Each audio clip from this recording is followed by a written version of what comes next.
Dasar penetapan. Langsung lagi. Dasar penetapan kapasitas pertukaran kation. Penetapan kapasitas pertukaran kation dilakukan dengan metode penjenuhan menggunakan larutan amonium asetat atau Na4OAC. Tanah dijenuhkan dengan larutan Na4OAC 1 mol pada pH 7, sehingga ion amonium menggantikan kation basa yang terikat pada koloid tanah. Kation basa seperti Ca2+, Mg2+, K+, dan Na+, akan terekstraksi dari tanah ke dalam larutan Na4OAC. Kemudian, larutan hasil ekstraksi dipisahkan sehingga diperoleh filtrat yang mengandung kation basa tersebut.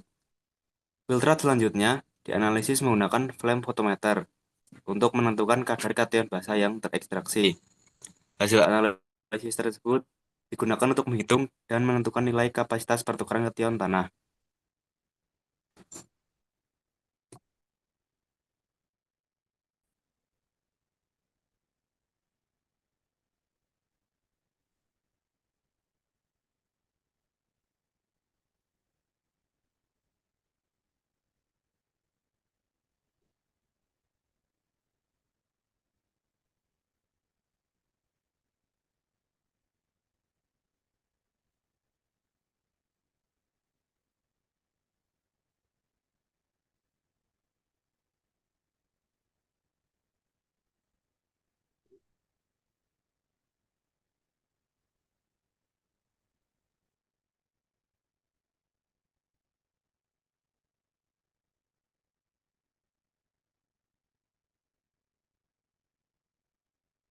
Kemudian berikutnya ada cara penetapan KPK menggunakan amonium asetat atau NH4OAC. Yang pertama yaitu menimbang sampel tanah yang sudah dikeringkan, memasukkan tanah ke dalam Erlenmeyer atau glass beaker. Yang ketiga menambahkan larutan amonium asetat 1NPH7. Yang keempat mengocok campuran dengan shaker agar kation tanah tergantikan oleh NH4+. Yang kelima menyaring campuran dengan corong dan kertas saring. Yang keenam menampung filtrat hasil penyaringan. Kemudian menganalisis filtrat untuk mengetahui jumlah kation yang terlepas dan menghitung hasilnya untuk menentukan nilai KPK tanah.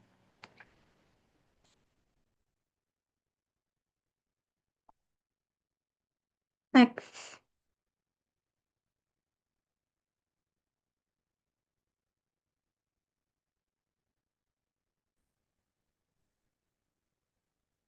Selanjutnya ada perhitungan. Alat-alat.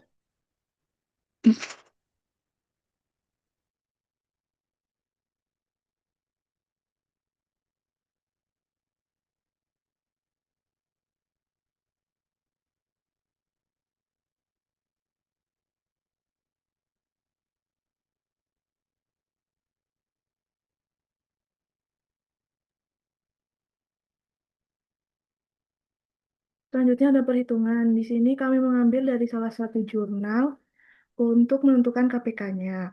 Di sini ada tanah dari Tanah Bantul, Lamongan, serta Ngawi. Di sini ada tabel dari hasil K, NA, CA, MG, AL, dan H tiap tanah. Untuk Bantul, K-nya 0,06, NA 0,07, CA 0,86, MG 2,88, AL 0,40, hanya 0,10. Untuk Lamongan, K-nya 0,10, NA-nya 0,29, CA-nya 1,47, MG-nya 14,99, AL-nya 0,20, hanya 0,10.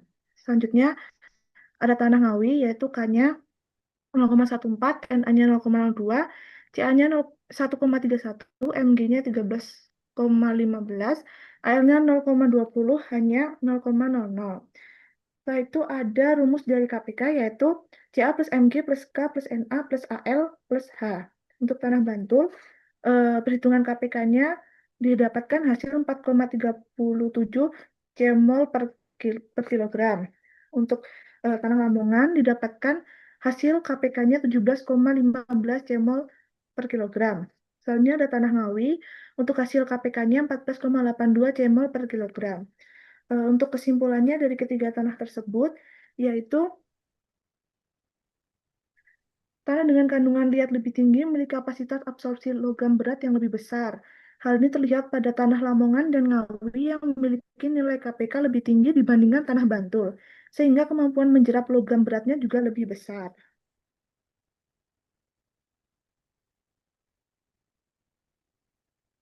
Di sini juga ada daftar pustaka yang kita jadikan referensi.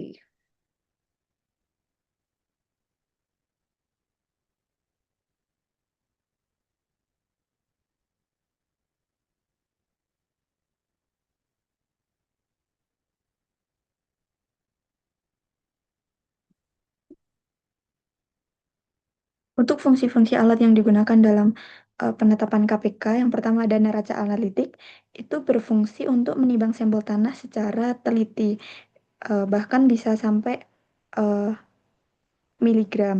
Kemudian yang kedua ada glass beaker, digunakan sebagai wadah untuk menampung atau mencampur larutan dengan sampel tanah selama proses analisis. Kemudian ada Erlenmeyer, yang berfungsi sebagai tempat mereaksikan atau mengocok campuran tanah dengan larutan amonium asetat agar proses pertukaran kation berlangsung secara merata. Kemudian ada pipet ukur yang digunakan untuk mengambil dan memindahkan larutan bereaksi dengan volume tertentu secara tepat. Kemudian ada corong kaca dan juga kertas saring yang berfungsi untuk menyaring campuran tanah dan larutan sehingga filtrat terpisah dari residu tanah. Kemudian ada botol semprot yang berisi aquades.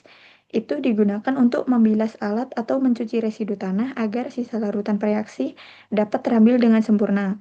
Kemudian ada shaker atau pengocok, yaitu digunakan untuk mengocok campuran tanah dan larutan amonium asetat sehingga pertukaran kation terjadi secara optimal. Kemudian ada statif, yaitu untuk menahan buret secara tegak saat proses titrasi.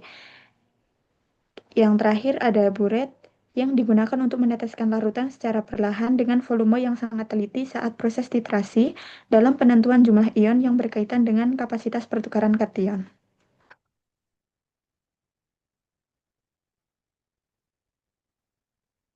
Hmm,